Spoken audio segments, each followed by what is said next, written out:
முதல்ல ஸ்டாலின் வந்து முதலமைச்சர் வேட்பாளர் முதல்ல வராரு கலைஞர் மறைவுக்கு பிறகு. அப்போ இதெல்லாம் அவங்களுக்கு ஆடட் அட்வான்டேஜ், கூட்டணி அட்வான்டேஜ் இதெல்லாம் இருந்துச்சு கையில். அப்படி இருந்தும் 75 இடத்துல அவங்க தோத்தாங்க. அப்போ இப்போயாவது எவ்வளோ தோப்பாங்க?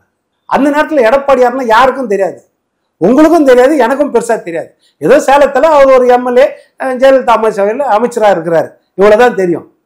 இந்த அளவுக்கு அவர் ஒரு ஆளுமையோடு இருப்பார்னு அன்றைக்கி நினச்சோமா? இல்லை 2021 சட்டமன்றம் வந்து ஒரு பெரிய மாற்றத்தை கொடுக்கும் தமிழ்நாட்டை பொறுத்த வரைக்கும். நீங்கள் பார்த்தீங்கன்னா நம்ம 2021 கம்பேர் பண்ணியே கொஞ்சம் பேசி பாருங்களேன். 2019 இதே திமுக கூட்டணிக்கு மிகப்பெரிய வெற்றி. ஒரு தொகுதியை தவிர நாடாளுமன்ற தேர்தலில் 38 தொகுதியும் ஜெயிச்சாங்க இல்லையா? பாண்டிச்சேரி சேர்த்து 39. 2024 அதே நாடாளுமன்ற தேர்தலில் மோடியா ராகுலா பிஜேபியா அப்படின்னு கேட்டு நீங்கள் என்ன செய்தீங்க? 40 தொகுதியும் ஜெயிச்சாச்சு. ஒரு தாழ்த்தப்பட்ட பட்டியலினத்தை சேர்ந்த ஒரு தலைவர், ஒரு மிகப்பெரிய தலைவராய் வர வேண்டியவர், அப்பேற்பட்டவர் ஹார்ட் ஆஃப் த சிட்டியில் சாவடிக்கிறாங்க. சட்டம் ஒழுங்கு பிரச்சனை, இதில் இவ்வளோ பிரச்சனை இருக்குது. இதை தாண்டி ஒரு சிபிஐ கொடுத்தா என்ன இருக்குது? ஒற்றன் செய்தி நேயர்களுக்கு வணக்கம். இன்றைய நம்முடைய சிறப்பு விருந்தினர் திரு பொன் வில்சன் அவர்கள். இவர் வந்து ஒரு அரசியல் விமர்சகர். ஐயா வணக்கம். வணக்கம். சாதி கட்சி அப்படின்னு சொல்ல ஒரு ஒடுக்கப்பட்ட சாதியிலேருந்து படித்து முன்னேறி வந்த ஆம்ஸ்ட்ராங், ஓகேங்களா, அவர் வந்து ஒரு வழக்கறிஞராக இருக்கார். அவரோட இடத்துல இருக்கார். ஒரு பிஎஸ்பின்ற ஒரு கட்சி, பகுஜன் சமாஜ் பார்ட்டி கட்சியுடைய தலைவராக இருக்க, தமிழகத்தின் தலைவர். அவர் இருக்கக்கூடிய இடத்துல, அவங்க வீட்டுக்கிட்ட கன்ஸ்ட்ரக்ஷன் நடக்கிற இடத்துலேயே வந்து கொடூரமாக கொலை செய்யப்பட்டார். அந்த கொலை குற்றவாளிகளும் சரியா இது வரைக்கும் கண்டுபிடிக்கல. அதில் ஒருத்தர் வந்து A1 அக்யூஸ்ட்னு சொல்லக்கூடிய அந்த நாகேந்திரன்றவர் வந்து நேற்று வந்து மர்மமான முறையில் உடல் நலம் சரியில்லாமல் இறந்திருக்கார் அப்படின்றாங்க. பட் மர்மமான முறையாக இருக்கு அவருடைய இறப்பு அப்படின்னு சொல்லியிருக்காங்க. அதை எப்படி பார்க்குறீங்க சார்? இல்லை, இந்த ஆம்ஸ்ட்ராங் கொலை வழக்கு வந்து ரொம்ப மோசமானது. எப்படின்னா, ஒரு பட்டியலின சமூகத்தின் பிரதிநிதி, ஒரு கட்சி, அவர் வந்து ஏற்கனவே ஆல் இண்டியா கட்சியோட ஒரு மாநில தலைவராக இருந்தார். அப்படி இருக்கும்பொழுது அந்த மாதிரி ஒரு தலைவர் heart of the city Perambur பட்ட பகலில் வெட்டி கொலை செய்யப்படுகிறார். அதற்கு பிறகு மொத்தம் 27 பேர் அதில் ஒவ்வொருத்தராக கைது செய்யப்பட்டாங்க. ஆனால் எல்லாமே எப்படின்னா ஒரு லெவலோடு நிற்குது. இவர்களை யார் வந்து அனுப்புனாங்க, உயர் மட்டத்தில் அடுத்த கட்டத்தில் யார் இருக்கா, இது ஏதோ மேலே வரைக்கும் இல்லாமல் இது நடந்திருக்க வாய்ப்பு கிடையாது அப்படின்றது எல்லாருக்குமே இருக்கிற சந்தேகம். அது ஒரு பக்கம். இன்னொரு பக்கம் கஸ்டோடியல் டெத்து வந்து என்கவுண்டர் அப்படின்னு நீங்கள் பார்த்துருக்கீங்க. கஸ்டோடியல் டெத்து எப்படி சார் நடக்கும்? கஸ்டோடியல் டெத்து 25வது டெத்து, அது இல்லீகல் கஸ்டோடி. அஜித்குமார் இந்த வழக்கில் திருவேங்கடம் கஸ்டடியில் இருக்கிறார். அவரு ஆஜரானாரோ இல்லை நீங்கள் கைது பண்ணீங்களோ, அவர் ஆஜரானாருன்றாங்க நம்ம போலீஸ் ஸ்டேஷனில். இன்னொரு பக்கம் நாங்கள் கைது பண்ணோன்றாங்க. அது ஒரு முரண்பாடு இருக்குது. சரி, அதை வந்து நீங்கள் கஸ்டடியில் எடுத்தாச்சு, உங்ககிட்ட வந்து சரண்டர் ஆகிட்டார், எல்லாம் முடிஞ்சு.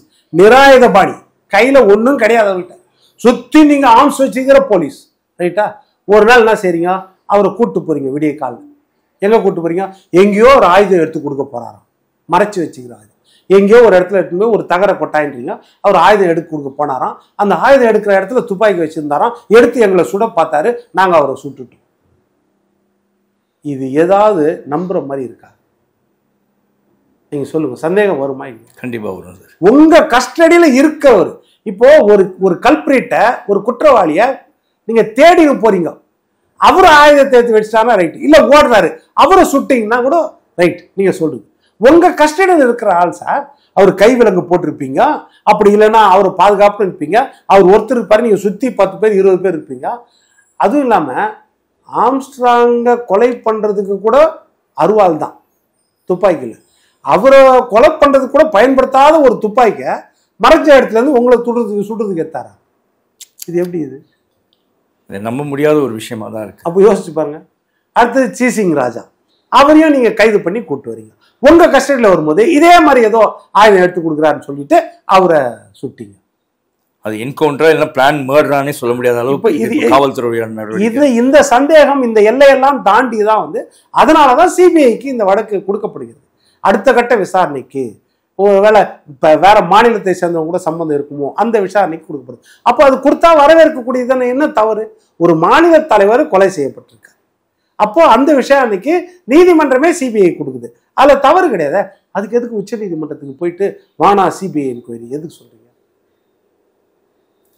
இப்ப இந்த அரசாங்கத்தின் மேல அந்த அந்த ஒரு தவறான ஒரு போக்கு இருக்குதுன்றத எண்ணம் வந்துருமா இல்லையா? கண்டிப்பா வரும். பின்ன ஒரு ஒரு தாழ்த்தப்பட்ட பட்டியலினத்தை சேர்ந்த ஒரு தலைவர், ஒரு ஒரு மிகப்பெரிய தலைவராய் வர வேண்டியவர், அப்பேற்பட்ட ஒரு ஹார்ட் ஆஃப் த சிட்டியில சாவடிக்கிறாங்க. சட்டம் ஒழுங்கு பிரச்சனை, இதுல இவ்வளவு பிரச்சனை இருக்குது.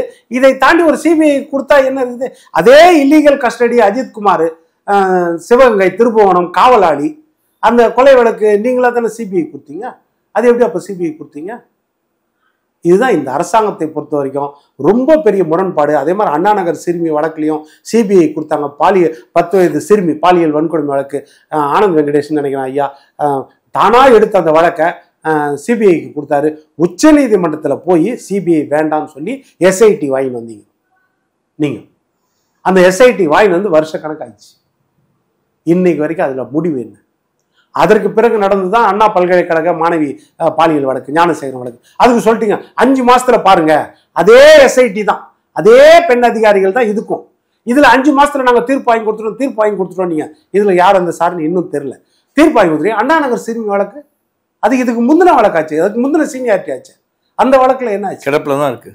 அப்ப அதுதான் இந்த மாதிரி முரண்பாடுகள் இந்த அரசாங்கத்துல எக்கச்சக்கம் இருக்குது. நிர்வாக குளறுபடிகள், சட்டம் ஒழுங்கு பிரச்சனை, பெண்களுக்கு பாதுகாப்பு இல்லை, போதை கலாச்சாரம், இன்னொரு பக்கம் ஜாதி வெறி மாணவர்கள் மத்தியிலே வந்துடுச்சு. இதெல்லாம் இருக்குது. ஒட்டு மொத்தத்துல இதுக்கு மேலதான் அவங்க கொடுத்த வாக்குறுதிகள் நிறைவேற்றலன்ற கணக்குக்கு மக்கள் போல ஐயோ இவங்க ஆட்சியில வந்து நிம்மதி இருக்க முடியலையே, விலைவாசி உயர்வு ஒரு பக்கம், மக்கள் இந்த மாதிரி அவஸ்தைப்படுறாங்களே, யார் கையில அதிகாரம் இருக்குது, யார் நிர்வகிக்கிறா அப்படின்றது தெரியல. அது மிகப்பெரிய கேள்விக்குறியா இருக்கு. பல குற்றச்சாட்டுகள் ஆளும் திமுக அரசு மீது நீங்க சொல்லியிருக்கீங்க. பல விஷயங்கள் கோர்ட் மூலமா வந்து எல்லாமே வந்து இது வெளிப்படையா இருக்கக்கூடிய குற்றச்சாட்டுகள், அதை நீங்க சொல்லிருக்கீங்க.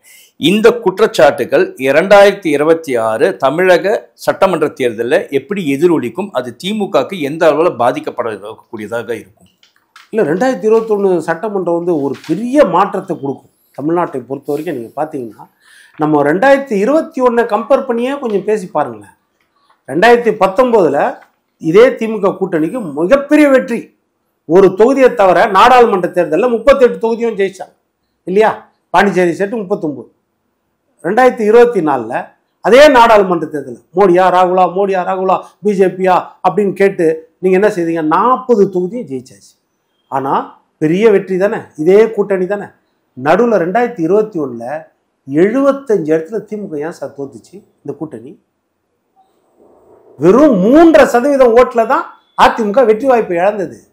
அது கூட என்னது, 10 வருடம் அதிமுக ஆட்சி தொடர்ந்து எம்ஜிஆர் காலத்துக்கு பிறகு.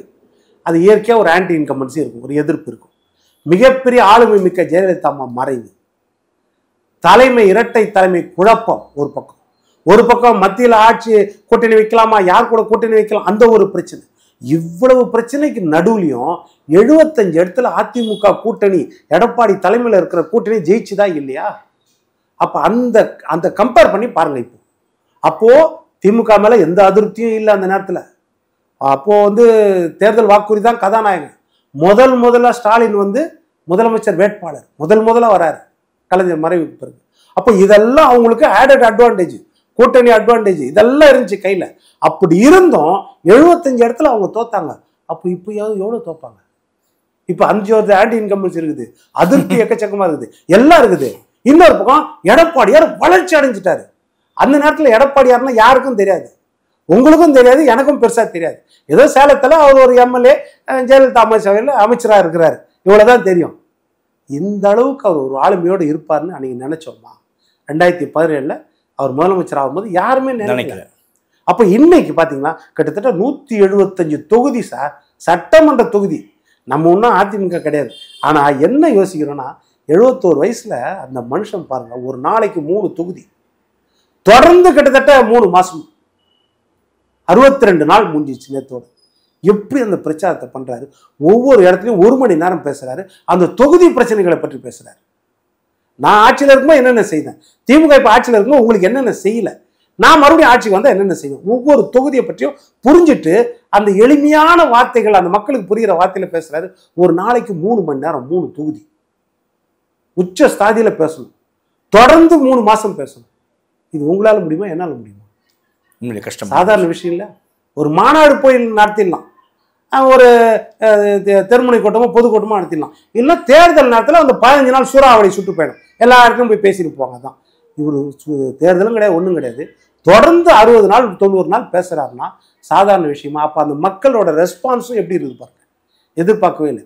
இதெல்லாம் ஆளுங்கட்சிக்கு ஒரு ஆட்டத்தை உண்டு பண்ணிக்குது. அவங்க இதை புரிஞ்சுக்கிட்டு எச்சரிக்கையா அடுத்த இப்போ இந்த நடக்கிற ஒரு 5 மாசத்துல ஓட்டணும். அது ஓட்டினாதான் நல்லது. இல்லைன்னா இயற்கையா பார்த்து ஒரு தலைமையை கொண்டு வந்து அதிமுகவில் உட்கார வச்சிச்சு. அடையாளம் ஒன்று யாரும் காட்டிட்டு போல. ஆனா இயற்கையா ஒரு ஆளுமை மிக்க தலைவரை கொண்டாந்து உட்கார வச்சு எத்தனை சோதனை வரட்டும் சார், அதையெல்லாம் தாங்கி கொண்டு வந்து நிக்க வச்சிட்டார்ல. அதுதான் இறைவனா கொடுக்கறது, இயற்கையா கொடுக்குறது ஒரு கட்சிக்கு.